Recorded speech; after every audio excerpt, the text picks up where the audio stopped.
Dadiahao! Aujourd'hui, je voulais vous parler des fuseaux horaires en Chine. Mais avant de commencer, n'oubliez pas de cliquer sur le bouton s'abonner juste en dessous pour vous abonner à ma chaîne YouTube et recevoir toutes mes vidéos dès qu'elles sortent.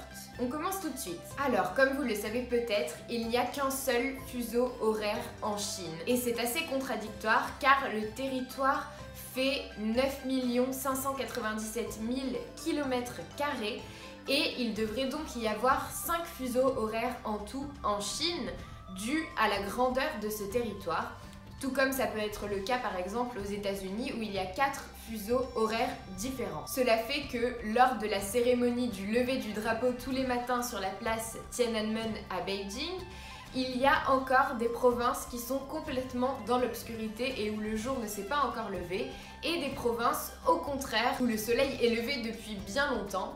Et pourtant, le seul fuseau horaire utilisé est celui de la capitale, donc Beijing. Mais quelle en est la raison?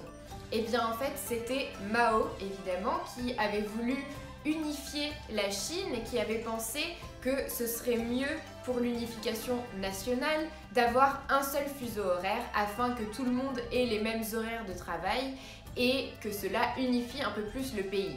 C'est pour ça que ce fuseau horaire unique a été établi en 1949 et a été conservé depuis. Mais certaines provinces sont obligées d'utiliser des fuseaux horaires différents de celui de Pékin et des fuseaux horaires qui sont non officiels car il y a trop de différences avec Pékin, comme je le disais. Dans certaines provinces, le jour se lève beaucoup plus tôt ou beaucoup plus tard.